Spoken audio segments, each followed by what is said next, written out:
We're going to start with AFL and head to Melbourne, where Julian De Stoop is on the line. Jules, thanks for joining us, mate.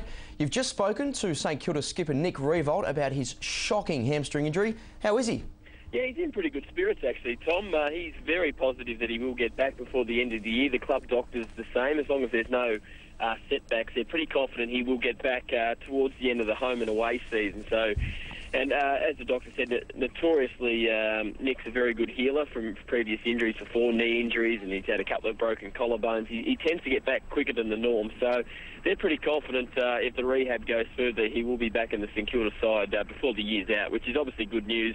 A lot of people are speculating that maybe he won't get back this year, but they're confident if everything goes right, there's no reason he won't be playing some footy before the end of the year. Jules, did Nick talk about the extent of the injury? Since Friday night, we've heard that perhaps he tore it from the bone. Did he, I guess, specify what actually happened to the hamstring? Yeah, the club doctor sort of spelled out the exact nature of the injury. No, it's not torn off the bone like we've seen in previous cases like Matthew Lloyd and also going back a decade at Steve Silvani. It's just a tear to the tendon, about a 2 centimetre tear, so that's all been stitched up. And then he'll still start running in about 6 weeks' time and looking at a comeback. Talking about, so they don't want to put a time frame on it, but around about the 12 to 16 week mark. So that's probably, sort of round 18, round 20 is when he'll look to get back. So if they can get him back in that time, get a few runs under his belt, he should be right for the final. So, not just for St Kilda fans' sake, but for the game in general. He's probably the second best player in the game at the moment. Let's hope he gets back sooner rather than later.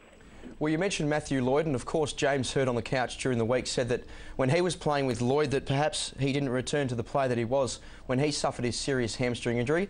Did Nick Riewoldt today, I guess, have any concerns that he's not going to return to the form that he was displaying before the injury?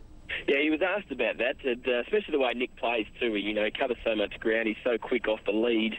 I guess that's the concern. If he loses a little bit of pace and a little bit of mobility, that will really affect his game. But he sort of said the same sort of thing in terms of he's been reassured by the doctors that the rehab goes fine. There's no reason physically he'll be any worse off than he is before the injury. So let's hope that's the case. And I think James Hird was right, especially with Matthew Lloyd's kicking. It was such a beautiful kick from distance. But in the last couple of years of his career, he probably lost 5 to 10 metres with his kicking, so that might be something that Nick has to concern himself with, but they're very confident if he has no setbacks, he'll be the same player he was before the injury on Friday night.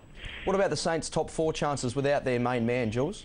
Yeah, I still think they'll finish in the top 4. I think St Kilda more than any club, and we saw last year they went down to Tassie, they played Hawthorn, they left probably 6 of their best 10 players out, including Riewoldt, and they absolutely smashed the Hawks. They've got such a good structure, and their playing group knows exactly the roles they've got. So I think they'll still beat most sides in the competition without Nick. Obviously, when they come up against the big boys and Geelong and the Bulldogs, it is very hard to cover a good player like that. But if you look at their forward line, they've still got Justin Koschitzke, they've got Milne, Schneider, Brendan Goddard's been spending more time forward.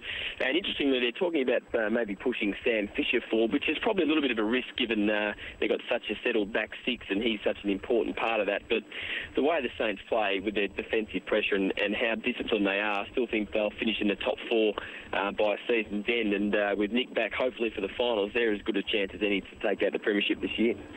All right, Jules, as always, mate, you've been all over it. Thanks very much for your time here on the